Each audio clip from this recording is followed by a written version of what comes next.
جب ہم نے کلمہ پڑھا، اللہ سے ایک معاہدہ کیا ہم نے، کلمے کا مطلب اے اللہ میں اپنے آپ کو شناختی کارڈ میں مسلمان لکھواؤں گا، مجھے اس بات کی اجازت ہوگی کہ میرا نکاح مسلمانوں میں ہو، مجھے اس ورنہ غیر مسلم کو اجازت نہیں ہے مسلمان عورت سے نکاح کرے، میں مروں گا تو قبرستان مسلمانوں کا ہوگا، میرا جنازہ ہوگا، یہ ساری فیسلٹیز مجھے حاصل ہوں گی، اور مرنے کے بعد میں جنت میں جاؤں گا، ٹھیک ہے نا؟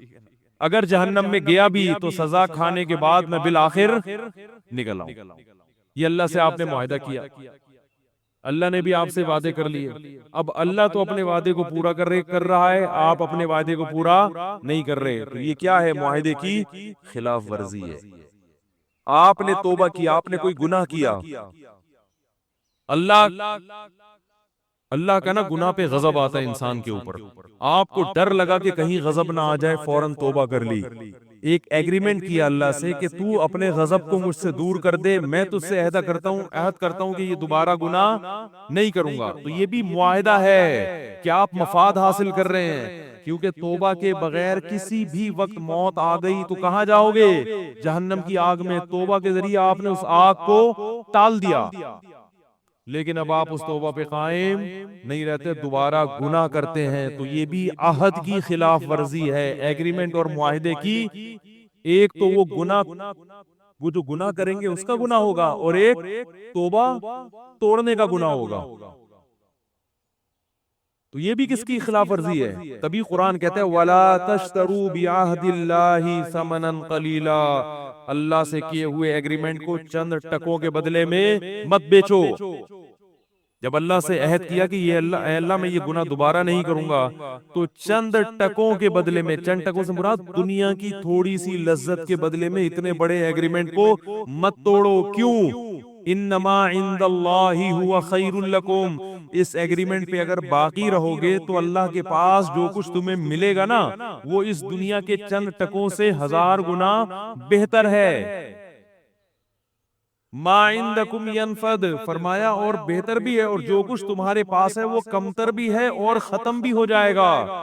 وما عند اللہ باق، اور ایگریمنٹ پہ باقی رہے تو جو کچھ اللہ تمہیں دے گا وہ زیادہ بھی ہے اور ہمیشہ باقی بھی رہے گا۔ ایک زنا کر کے اللہ کو ناراض کر لیا، تھوڑی دیر کی لذت، یہ لذت ہمیشہ بڑھاپے میں نہیں ملتی یہ لذتیں، اور اگر اس وقت بچ گئے تو اللہ نیک لوگوں میں شمار کر لیں گے، پھر جو نعمتیں ملیں گی وہ اس سے لذت میں زیادہ بھی ہوں گی اور ہمیشہ رہنے والی بھی ہوں گی۔ اب ایک آپ کو بتاؤں شیطان ایک گڑبڑ کیا کرتا ہے۔ شیطان بہت بڑی فلم ہے، میں نے اب تک شیطان سے بڑی فلم نہیں دیکھی، کیونکہ اس نے تو قسم اٹھائی ہے نا، اللہ کسی بھی طریقے سے، اس کو تو غصہ آیا ہوا ہے، جیلسی ہے، حسد ہے، حسد بہت خطرناک چیز ہے نا، اس کو غصہ آیا ہوا ہے کہ میں آگ سے بنا، یہ مٹی سے میرے سامنے بنا، اور اس کو پروٹوکول زیادہ مل رہا ہے، مجھے کم مل رہا ہے، تو میں تو جاؤں گا جہنم میں، اس کو بھی لے کے جاؤں گا میں۔ وہ اس دن سے پیچھے پڑا ہوا ہے۔ تو شیطان کیا کرتا ہے کہ پہلے تو گناہ کرواتا ہے، پہلے کیا کرتا ہے، اور اس امید پہ کہ بعد میں توبہ کر لینا، حالانکہ یہ توبہ کی امید پہ گناہ کرنا ایسے ہے جیسے اپنے آپ کو زخمی کرنا، اس امید پہ کہ بعد میں علاج کروا لوں گا۔ او بھائی علاج تو ایک مجبوری ہے، اب زخمی ہو گئے تو علاج کرو، یہ تھوڑی کہ اس نیت سے اپنے آپ کو کاٹتے رہو کہ میں علاج کرا لوں گا۔ تو پہلے تو شیطان کیا کرتا ہے، گناہ کرواتا ہے اس امید پہ کہ بعد میں کیا ہے، توبہ کر لینا۔ اس کے بعد پھر جب گناہ ہو گیا، کبھی آپ نے کسی عالم کا، بزرگ کا بیان سنا، توبہ کا خیال آیا، توبہ کی، شیطان پھر گناہ کرواتا ہے کہ دوبارہ توبہ کر لینا۔ بھئی کر لی تھی نا ایک دفعہ، معاف ہو گیا تھا نا، اللہ نے تو وعدہ کیا، تو ایک اور دفعہ کر لو۔ آدمی کہتے چلو یار ایک دفعہ کرو جلدی سے، توبہ کر لوں گا میں، پھر گناہ کروا کے پھر توبہ، پھر گناہ کروا کے، جب کئی دفعہ ایسے ہوتا ہے تو انسان کہتا ہے کہ یار میں توبہ پہ قائم نہیں رہ سکتا، چھڑ پرے ان چیزوں کو چھوڑو، یہ مولویوں کی بنائی ہوئی باتیں، ہم لوگ دین پہ نہیں چل سکتے، رہن دے یار، کیا کر لے؟ پتہ نہیں مجھے آج کل پنجابی میں کیوں اتنی باتیں آ رہی ہیں، کیا کرے؟ رہن دے، اے کی رولہ پہ گیا تے چودھری سٹا لے گیا، پنجاب میں ایک جگہ لکھا ہوتا اے کی رولہ پہ گیا چودھری سٹاں لے گیا. مجھے بڑا اچھا لگا یہ جملہ. تو شیطان کیا کرے گا کہ وہ کہے گا کہ بار بار توبہ توڑتے ہوئے تجھے شرم نہیں آتی, لہذا اب توبہ کرنے کی ضرورت نہیں ہے, اب ایک دفعہ جی بھر کے گناہ کر لے, جب دل بھر جائے آخر میں ایک ہی خاندانی توبہ کر لینا جو سب کی طرف سے کیا ہو جائے گی کافی. ورنہ بار بار توبہ توڑنے سے قوت ارادی بھی خراب ہو رہی ہے, کانفیڈنس آپ کا لوز ہو رہا ہے, ٹھیک ہے نا, قوت فیصلہ پہ زد پڑ رہی ہے, اور گناہ تو ایسے بھی نہیں چھوٹ رہا, اور توبہ توڑنے کا ایک مستقل گناہ اپنے سر پہ اور لادے جا رہے ہو. یہ شیطانی دھوکہ ہے. تو جس طریقے سے شیطان آپ کو دھوکہ دے رہا ہے نا, آپ بالکل اسی کی پالیسی کے اپوزٹ جانا شروع ہو جاؤ. جب وہ آپ کو کہے ایک دفعہ گناہ کر لو تو توبہ کر لینا, تو آپ اس سے کہو اس دفعہ گناہ نہیں کروں گا, اگلی دفعہ کر لوں گا. کیا خیال ہے؟ شیطان کہتا ہے ابھی گناہ کر لو, بعد میں نہیں کرنا گناہ, ایک دفعہ کر لو جی بھر جائے گا, بعد میں کیا کرنا ہے نہیں کرنا. آپ کہو ابھی نہیں کروں گا, بعد میں کر لوں گا میں. یہ شیطان کو الو بنانے کے لیے, کرنا بعد میں بھی نہیں ہے, لیکن اس وقت یہ فیصلہ کر لو کہ کوئی بات نہیں بعد میں کر لوں گا, لیکن ابھی نہیں کروں گا, بس کل کر لوں گا. یہ گناہ ابھی نہیں کروں گا, کل. شیطان پتہ کیا کہتا ہے, ابھی کر لے کل نہیں کرنا. آپ نے کہنا ہے آج نہیں کروں گا, کل کر لوں گا. خدا کی قسم مجرب نسخہ ہے یہ. جن لوگوں نے اس پر عمل کیا ان کی زندگیوں سے گناہ چھوٹ گئے ہیں. ہمارے ایک دوست تھے, ان کو انڈین فلمیں دیکھنے کی لت پڑ گئی تھی اور فحش فلمیں دیکھنے کی. انہوں نے مجھے خود بتایا, میں نے ان کو یہ نسخہ بتایا, میں نے کہا ایسے کرو. انہوں نے کہا میرا دل ایک دن بہت زیادہ چاہ رہا تھا کہ وہ فحش فلمیں دیکھنے کا, تو میں نے سوچا کہ آج نہیں دیکھوں گا, کل دیکھوں گا. میں آج بس صبر کر لو, کل دل بھر کے دیکھوں گا. کہہ رہے ہیں واقعی صبر ہو گیا. نفس کو تو مارنا تو پڑتا ہے, ایسا نہیں ہے کہ لڈو کھائیں گے اور جنت میں چلے جائیں گے.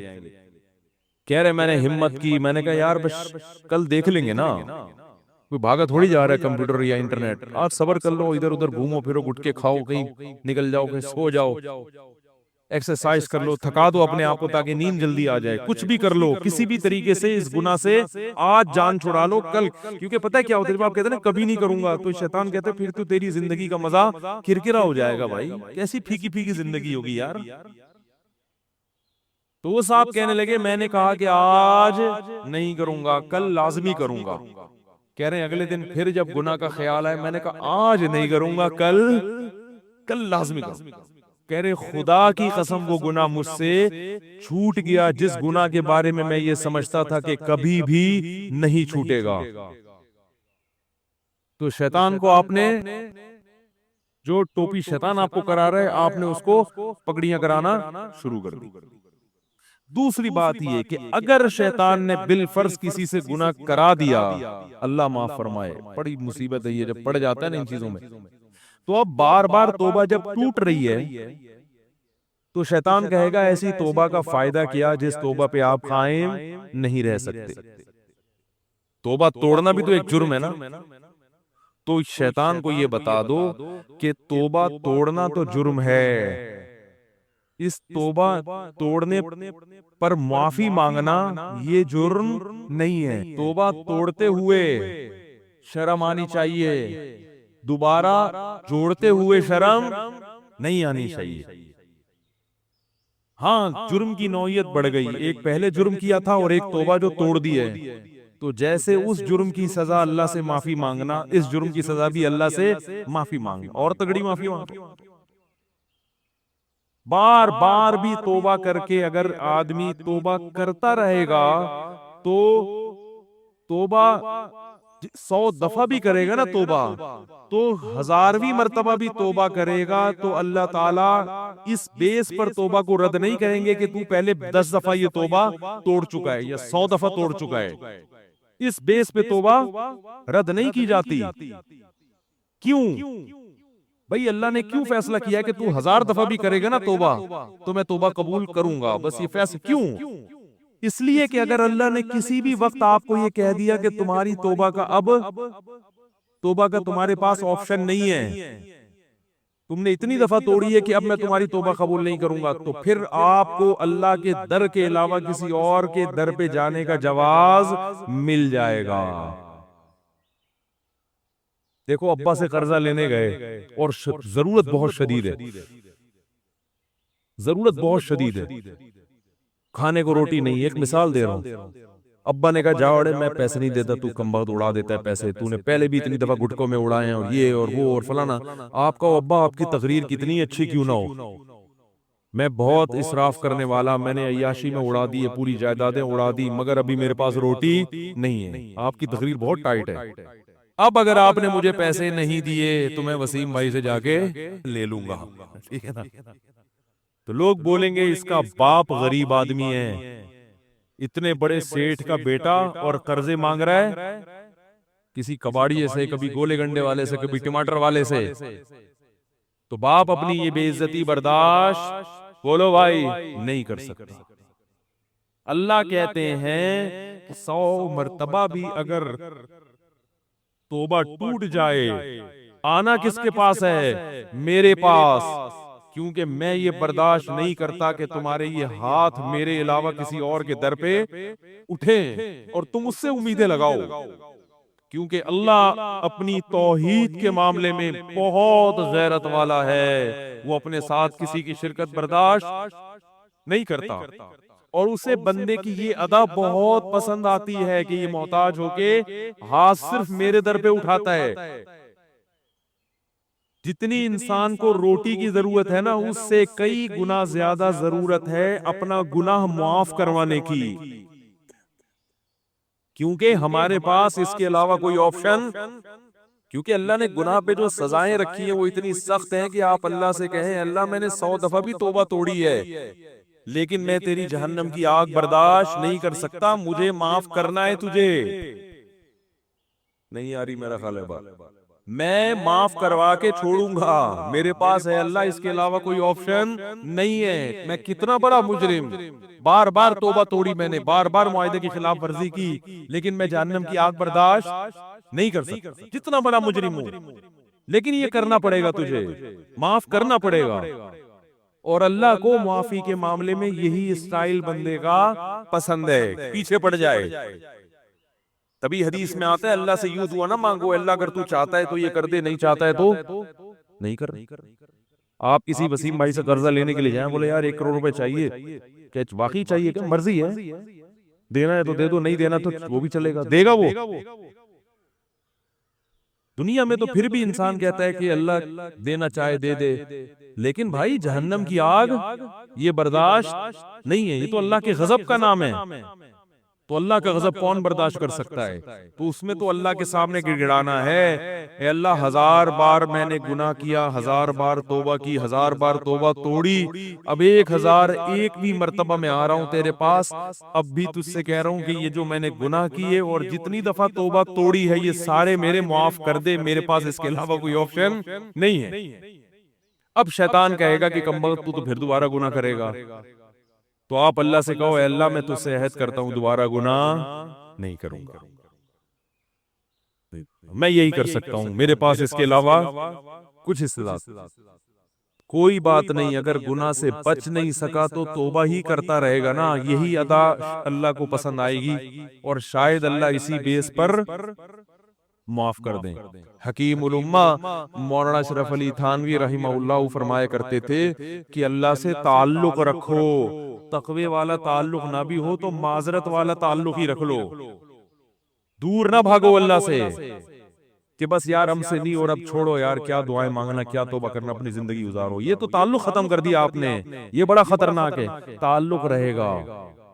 اولاد کی بھی 2 قسمیں ہوتی ہے، ایک نافرمان اور ایک فرما بردار، لیکن باغی بالکل الگ ہوتا ہے، وہ اپنا الگ گھر بسا کے سو جاتا ہے، ابا کو پوچھتا ہی نہیں۔ کچھ نافرمان ہوتے ہیں لیکن ابا سے معافی تلافی کر کے ان کا بھی سسٹم چلتا رہتا ہے کچھ نہ کچھ۔ تو توبہ بہرحال میرے بھائی کرنی ہے، اور شیطان جب یہ کہے کہ تجھے توبہ کرتے ہوئے شرم نہیں آتی تو اسے کہو جب توڑتے ہوئے نہیں آ رہی تھی تو کرتے ہوئے کیوں آئی؟